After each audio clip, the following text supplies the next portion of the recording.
Hello and welcome to Gold Standard Diagnostics webinar session. I'm very happy to share with you another milestone of the development of our allergen testing solutions. In today's webinar, you will hear about new high accuracy rapid test and PCR technique solutions, which are another milestones of our development of this portfolio. I can introduce also myself. I'm Gabor Kohut, and my colleague, Cristina Romero, who is the product manager of Allergens at Gold Standard Diagnostics, and we will do this presentation today together. Next slide, please, Cristina.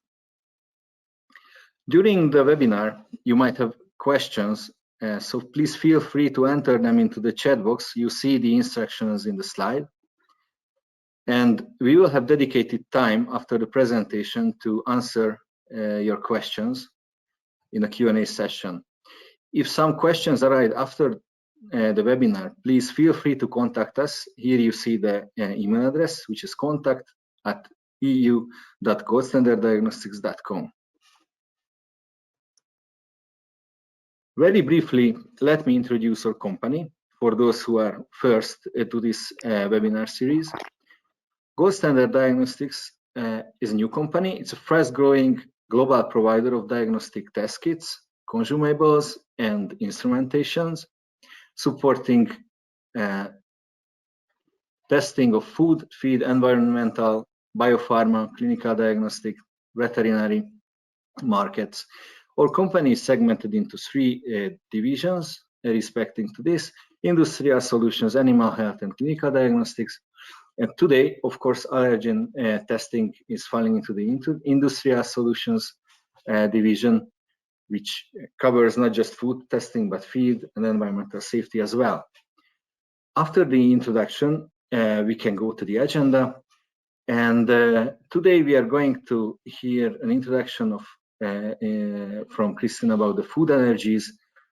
She will guide us through on the allergen registration, different testing techniques, and you will hear our new solutions for rapid testing and instrumentations, and complete solution for testing allergens by PCR technique. And we will close the session with the Q&A part at the end, as I mentioned. And with this, let me give the stage to Cristina, and she can start the introduction. Hello, Cristina. Hello, Gabor. Thank you very much. And thank you very much to all of you for attending this webinar. Yeah, as Gabor has mentioned, we are going to start with a brief introduction about food allergy and in general. And so I would like to start explaining the difference between food allergy, food intolerance, and celiac disease. That sometimes is not really clear for everybody. So when we talk about food allergy, in this case, it affects the immune system. So immune system is involved in this disease in a way that even small amounts of some specific food can trigger very different range of symptoms, which can be mild, but sometimes can be very severe or even life-threatening. In the second case, when we talk about food intolerance, in this case, this is not an immune disease. It often affects only the digestive system and causes less serious symptoms. So, for example, it can be caused by the absence of an enzyme. It's very typical that the absence of lactase, that then you cannot digest the lactose, so you are lactose intolerant. Or maybe because you have irritable bowel syndrome, or maybe some specific sensitivity to some food additives, for example, sulfites. In fact, sulfites is one of the allergens which are included in the European regulation. So food intolerance is not the same like food allergy. It's a completely different disease. And the third one, when we talk about celiac disease, in this case, it is an autoimmune disease, so the immune system is involved in this case, but it happens when the ingestion of gluten leads to damage in the small intestine. So in this case, there is no risk of anaphylaxis or a very severe symptoms the first time you take it. But of course, it's very, very important if you ingest this gluten for a long time during your life. So we are talking about 3 different diseases, but for the three of them, the only treatment is to maintain a lifelong adherence to a strict allergen-free diet. There is no medicine or no cure. The only way is not eating any kind of or the specific allergen. But we know that food allergens may be present as an ingredient in the food, but also inadvertent via cross-contamination. For example, when we shared food processing machines in the same industry, well, because of different causes. So it implies that if we want to keep allergen control, it is necessary the traceability of the food production process from the raw material to the final product. So it means that the food industry needs to identify all food ingredients, components, and additives that they include in the products, and also monitoring any potential cross-contamination with any kind of allergens. So one of the main steps of the allergen management process in this case is the allergen analysis. And this is where we are going to focus today. So we are going to see how the allergen legislation rules about the allergens. So we know that the European regulation established a list of 14 allergens that must be labeled in all kind of packaged foodstuffs. So you can see here gluten, crustacean, egg, fish, peanut, milk, etc. But only in the case of gluten, there is a regulated limits that must be compiled when labeling the product as gluten-free. So if the product contains, according to the Codex Alimentarius, if the product contains less than 20 ppm of gluten, it should be labeled as gluten-free. If it contains between 20 and 100 ppm, it can be labeled as low gluten. To be honest, usually this labeling is not widely used by the food industry because it really does not mean any positive or useful thing for the patient. So usually when the food contains less than 20 ppm of gluten is labeled as gluten-free, and when it contains above 20 ppm is labeled as containing gluten. But the real legislation indicates 3 different levels. And here also the Codex indicates that the official method for gluten determination is the R5 ELISA method. For the rest of the allergens, there are no regulated limits, but it exists what is called the VITAL program, designed by the Allergen Bureau, which is the voluntary incidental trace allergen labeling, and it was designed to assist the food producers in presenting the allergen advice consistently for allergen consumers, so in a consistently way, and avoid as much as possible the PAL, which is the precautionary allergen labeling, which is usually indicated as may contain, because the may contain as low level, it is not really useful for the end user. This VITAL program includes what is called the reference dose, which is the milligram of protein level below which only the most sensitive of individuals are likely to experience an adverse reaction. So these reference doses are not mandatory. It's not regulated limits. It's a voluntary decision of the company. But it's true that more and more the food industry tends to follow this recommendation to when they want to implement some kind of allergen management policy in their facilities. So let's go to see now these 3 different or main techniques that are used for allergen detection. Let's start with the ELISA, which is the most common one, which is the enzyme-linking immunosorbent assay. It is based on an antibody-antigen reaction, so it's an immunoassay technique with high specificity and high sensitivity. Both are provided by the antibodies itself. So, I mean, high specificity is common in all kinds of antibodies, but in addition, if we specifically use monoclonal antibodies, so these antibodies are clones, so they do not only detect protein, the same protein, but they detect the same fragment or the same chains of the protein. So it means that it's very, very specific. There is no option of cross-reactivity in this case. And of course, the multi-matrix application. We're talking about the possibility of detecting all kinds of matrix, food matrix in the market. So it needs to be possible, this option of multi-matrix detection. The second technique is the lateral flow device. So it's also an immunoassay technique, but in this, so it's also based on antibody-antigen reaction.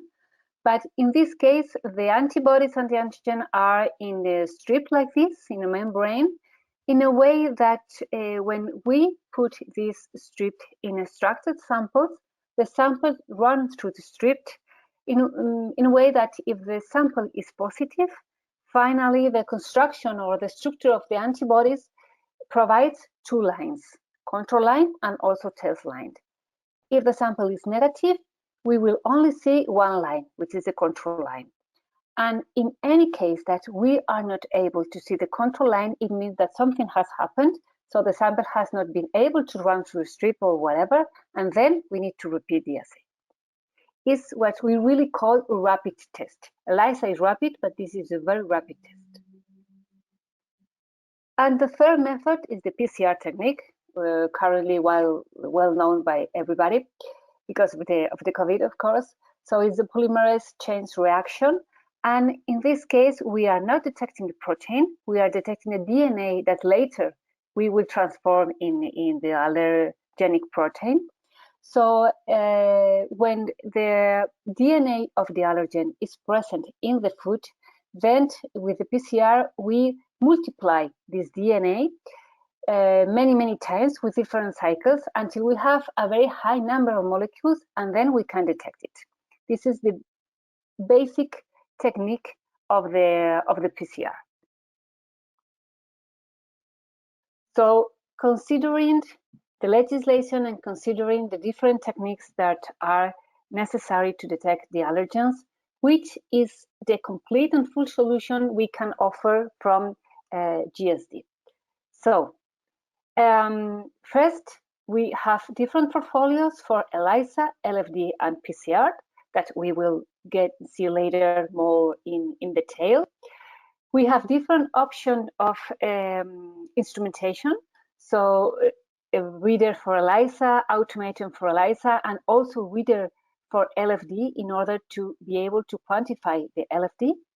And finally, we have a list of complementary products, but also very, very important, like spiking solution, swabbing, control material. Well, we will see all of them more in detail right now. So first, let's start with the SensiSpec ELISA product line. So as you can see here, this is the list of all the ELISA kits we have currently available. It's a complete comprehensive portfolio, which includes all the allergens listed in the European regulation, excepting celery, this case, and sulfites. And it's, for example, it's very, very specific allergens, which I would like to mention, like fish, or in the case of nuts, the regulation indicates nuts, but we don't only have, the common nuts like walnut, hazelnut, or almond, but also we are specific kits for macadamia, pecan nut, Brazil nut, so all pistachio, all the nuts possible to find. Here, I would like to focus a little bit in the gluten solution we have, because all of the kits are based on the R5 monoclonal antibody. If you remember the one we mentioned before, which is the reference method for gluten detection. And we currently have 3 different kits. What we can say, the longer one, the quick, which is similar to the normal one, but with shorter incubation times, and an specific kit for detecting hydrolyzed gluten. So in this case, we're talking about beer samples, whiskey, some baby food, some syrups. And in the case of the first kit, this kit has the AOSC approval for gluten-free bread, oat flour, and stainless steel surfaces. All of the kits have a very high sensitivity, 3 ppm of gluten. In the case of hydrolyzed kit, in the case of the kit for hydrolyzed gluten, this limit of detection is even lower. We're talking about 0.25 ppm of gluten. All of the kits, as they are based on the R5 monoclonal antibody, they are valid for the ISO 70025 accreditation of the laboratories. And I think that very, very important point here is that the kits do not include toxic reagents. So it can be used, it's not necessary that they must be used under fume hood. And the extraction buffer, which is usually the reagent which contains this toxic part, now is included into the kit, so no need to buy it separately. So these are the key points of these gluten kits. So for the general range of ELISA kit, we can say that we have now the biggest product range on the market for allergen ELISA. We have high sensitivity, accuracy, and reproducibility, and easy performance. We have in most of the kits, not all, but most of the kit, we have 20 plus 20 plus 20 minutes, which is the perfect timing. First, because it's easy to remember, which is very comfortable for the technician in the lab, but also because there are short incubation time, but long enough for you to be able to analyze a considerable high amount of samples. So without being stressed that the time is moving. We have a common extraction procedure for most of the kits, not for all of them, but it means that with the same extract, you can analyze different allergens with the different kits. The kits are available in two formats, 48 and 96 wells, and we participate in ring trials and PTs, the FAPAs, the LA in Germany, and so on. As we mentioned, we have the kits validated with automation system, Bolt and Thunderbolt, that we will see later. And of course, we are always trying to improve and to make things better. So now we are working in different new developments for detecting what we call emerging allergens. These allergens are not included in the European or in the regulation yet, but they will probably be, because there are many, many people that are affected by them. So we're currently working in the development of kits for detecting pea buckwheat, and in the future for insect proteins. You know that now insect proteins are allowed to be used as food, as a source of protein in food, and also oats. So the instruments we have for reading these ELISA plates, well, the main one is the Bionoid. You can see here, this for me is the perfect reader, because as you can see, it's very compact. You see that the size is the same size as the plate. It's very, very easy to use, very intuitive. The interface is very comfortable, cost effective, and is compatible with all plates that we use in GSE, not only allergen, but also all different kind of plates, and also with any kind of plates in the market. So it means that if you use a different trademark, it can be useful for you too. By default, this reader includes different wavelengths, but it can be also customized depending on the customer needs, if you need also longer lead time or whatever. For the automated process, as we have mentioned, all the kits can be done in a manual way, but in this case, you usually need an incubator, or if not an incubator, then at least we need to control somehow the temperature in the laboratory so it can be maintained constant. Then we need a washer or a squeeze bottle or a multi-channel pipette for do the washing, and then the reader. But the option we offer here is a fully automated system. In fact, we have two. We have the Bolt and the Thunderbolt. The first one is for reading one plate, for analyzing one plate, and the second one for two plates.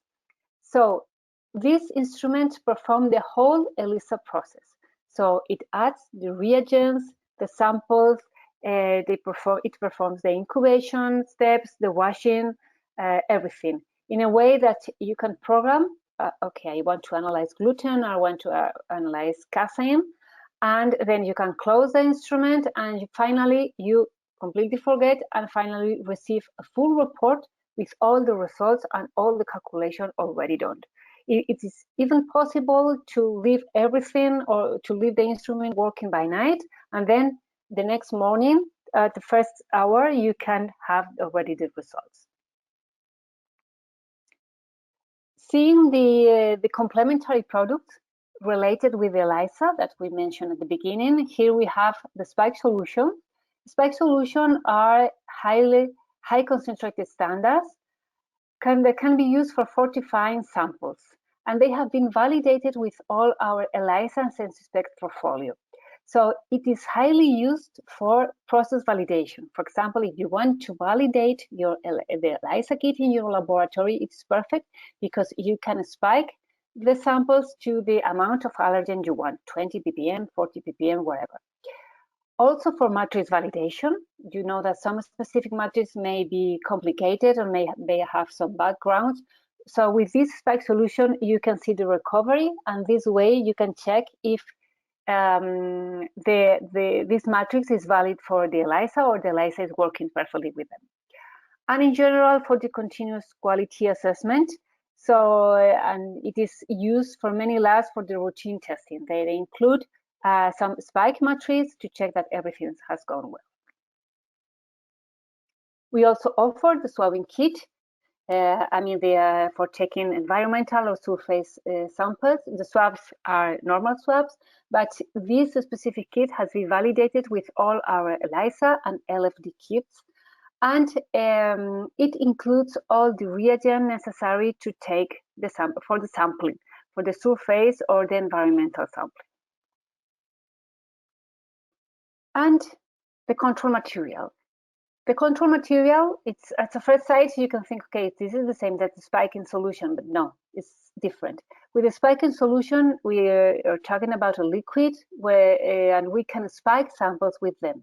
In this case, we're talking about a sample. In this case, is an unprocessed material, potato power, to say the truth, because it has no background and it's perfect one for working with. And it is already spiked with different kind of allergens in a level of 2 times the LOQ of our ELISA kit. So in a way that we have 4 different control materials. The first one we have called it key allergens because it contains the most requested allergens: gluten, milk proteins, soy, and egg. The second one, maritime. It includes crustacean, fish, and mollusks. The third one, including all the nuts, and the fourth one, including the seeds. So lupin, mustard, and sesame. So these are aimed to be used as an additional sample together with your own samples to be extracted and processed the same way that the rest. And then you can check that your whole process from the beginning, from the extraction step, is working correctly. So with this, we finish the part of the ELISA kits, the ELISA technique, and then we start with the LFD. So this is the list of the LFD allergen kits we have available. As you can see, is as comprehensive as the ELISA one. So we have the same allergens to be able to detect it with the LFD. And these kits have been validated for food matrices, surface samples, and water with very, very low limit of detection. The procedure for doing the LFD is very, very simple. It has to be because the aim of these kits is for doing screening testing in the factory, so it has to be very simple to do. So first we do the sample preparation, which is the extraction of the sample as always, and then these extracted samples need to be transferred to an incubation vial, and after 3 minutes we can place the strips into the vial, and 5 minutes later we can already read the results. So as mentioned, 2 lines positive result, only 1 line negative result. doing a visual interpretation. The only exception is with gluten, because in this case we need to add a dilution step. This is because, as you probably know, gluten is not soluble in water-based buffer. So gluten has to be extracted in ethanol, and then we need to change the ethanol to the different dilution buffer so it can work with the strip. Okay, so this is for the evaluation of the strip visually, but here we also offer the possibility of doing a quantitative interpretation of the results. So for this, we need to use this rapid scan reader, which is perfect because it's not necessary to evaluate visually if we can see the line or not, or we cannot see the line or whatever. Then it provides a number of ppm or ppb of the allergens. So as you can see, it's a flexible instrument, it's it's portable because it's necessary. It's designed to be able to move it to every part of the food, of the facilities of the food industry, and is compatible with different gold standard diagnostic kits. So not only allergens, also GMO, water analysis, and glyphosate, and in the future also for mycotoxins. So the idea is that we can provide a single platform for all kind of customers' needs and analyzing a wide range of rapid food safety analysis. So summarizing, for the LFD portfolio, we have the most comprehensive one in the market, equivalent to the ELISA one.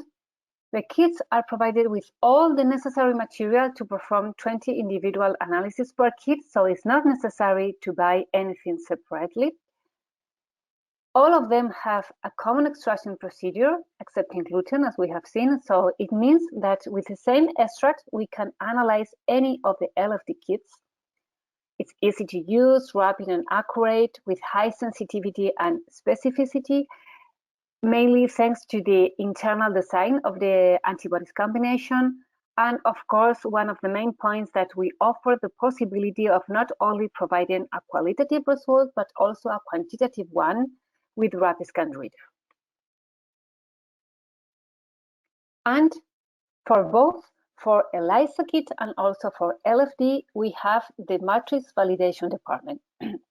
As you can imagine, when we develop a new kit, we test all kind of possible matrices, or at least the most representative ones. But it's not possible to analyze all kind of matrices available in the market. So sometimes customers face the problem that, okay, I have strains matrix, or maybe a matrix could be provide some problems, or just I want to be sure that with my specific sample or matrix, the kit is going to work perfectly. So for this is what we offer this possibility. So the idea is providing support to clients for their specific and problematic matrices. So we perform different kind of testing, recovery, cross-reactivity, sensitivity, linearity. So the idea is to have an integrated or perform a complete validation or a partial validation. It depends on the customer's need that you can decide. So we can support the allergen testing process according with the specific customer needs.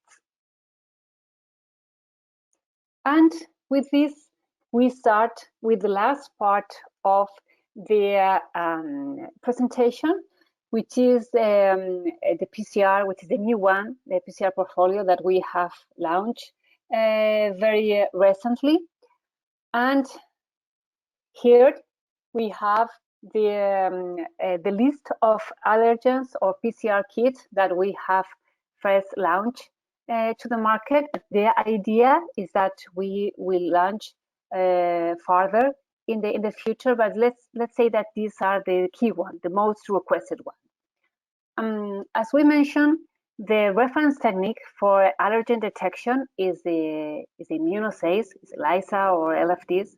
But it's true that sometimes these techniques does not cover all the option, or they have some small gaps. And the idea of the PCR is to cover specifically these gaps of the immunoassay techniques. This is the example of the celery PCR that currently there is no ELISA kit available, or if there is available in the market, the sensitivity is very, very, very poor. In the case of fish, with the fish ELISA, not many species are able to be detected, but here the inclusivity is very, very high. So with the PCR fish kit, it's possible to detect very, very different kind of fish species. And for master, it's very clear because all the ELISA kits in the market show high cross-reactivity with rapeseed, and this does not happen with the PCR technique. So in general, not only for cover this gap, in general, PCR techniques are widely used for confirmatory results. So when there is some kind of doubt about the ELISA results or LFD, then we go for PCR to confirm if our results are okay or not. So the kits we have in the market, they are qualitative kits because according with the regulation, what we were required to provide presence or absence of the allergens. They have multi-copy target except two of them, the oat and gluten, and every kit includes 50 reactions per kit.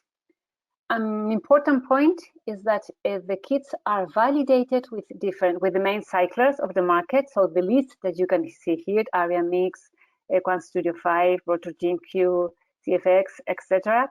But the compatibility with all the remaining models in the market has also been tested. So even if we don't have a full validation with the other models, we have at least checked that they are compatible, the kits are compatible with these cyclers. The storage condition is -20 and it has to be shipped in dry ice. And for the thaw cycles, it's possible to perform up to 4 thawing cycles for every kit, which is usually more than enough considering that every kit is for 50 reactions. And here I would like to stop for a moment and explain this more in detail, because this is how we calculate the LOD of our kit. So for some other manufacturer, or usually the LOD of the kit is calculated in the following way. So we spike a sample, then we extract the DNA, and then it is performed different dilution of this extracted DNA by using water or water-based buffer in a way until that the DNA allergen is not detected anymore. And this is the limit of detection.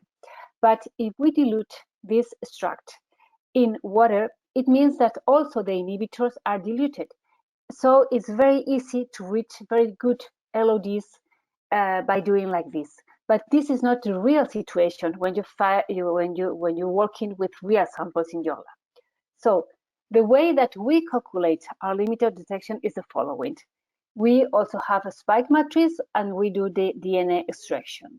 But we also perform the extraction of the DNA in a blank matrix. So it's the same matrix, but no spiked.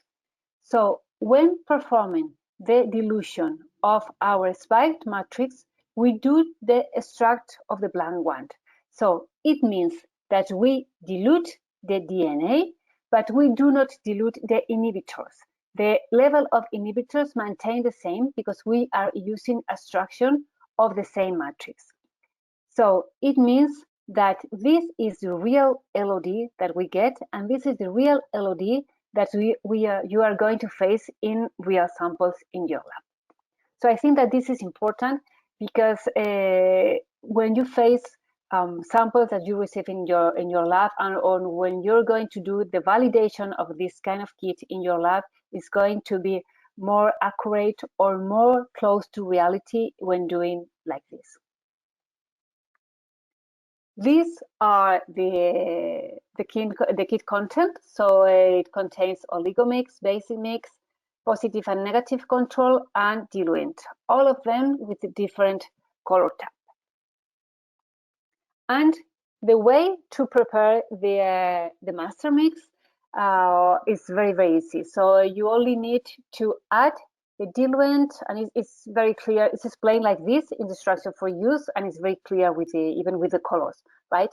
So you only need to add the diluent and also the basic mix into the tube which contain the oligomix. So it's like, just like in the figure, and then you got the final master mix, and this is the one that has to be used for all the testing, for the control, the positive control, negative control, and all the samples. And one very positive point is that you can prepare it the first time you open the kit or the first time you're going to use the kit, and then you can keep it in the fridge and no need to prepare it again. So in this case, the same way that we had our control material for ELISA kit, we also have our DNA allergen control material. In this case, there are different reference material for PCR detection in a dispersive matrix. So here you can see that it's wheat, depending of the control is based on wheat, corn, or rice. And in this case, we offer a set of 3 vials. One vial with 0, with low, and the third with high concentration of the allergens. And right now we have available the different allergens that you can see here, but also we are in process of creating more in order to cover all the allergen portfolio, the DNA allergen portfolio.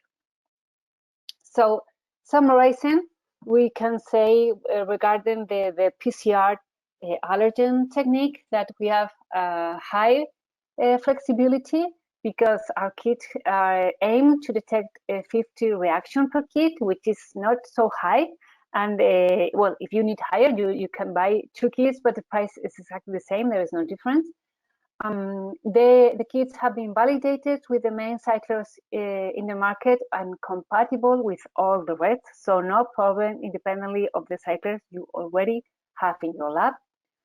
The LOD has been calculated according to real matrix with no dilution of the inhibitor. So it's a real LOD that you will face in your lab. And from GSD, we can offer a complete solution.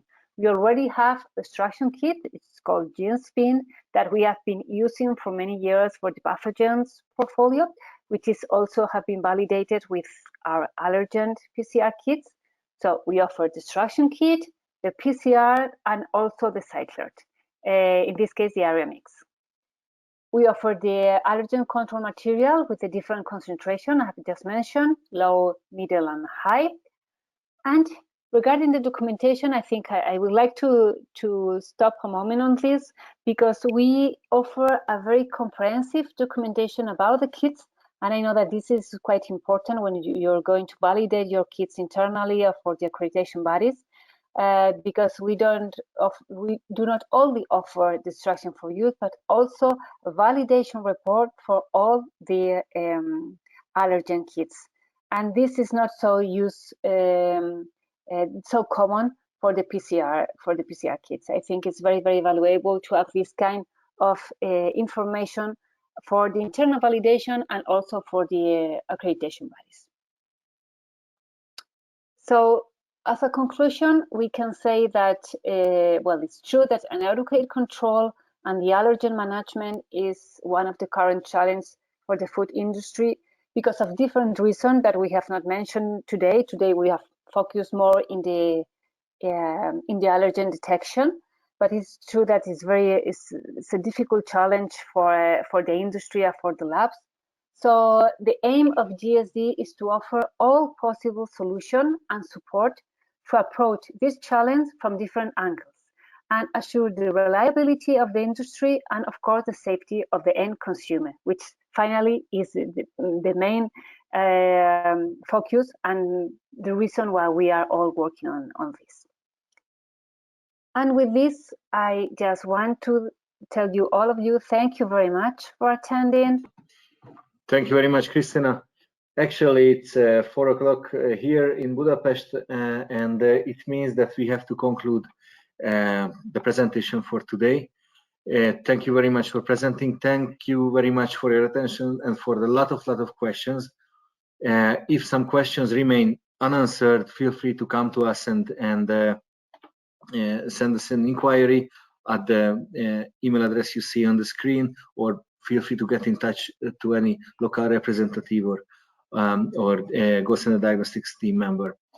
With that, I would like to thank you very much once again, and stay tuned for our next webinar, and wishing you great remaining time of the day. Thanks a lot, and see you next time.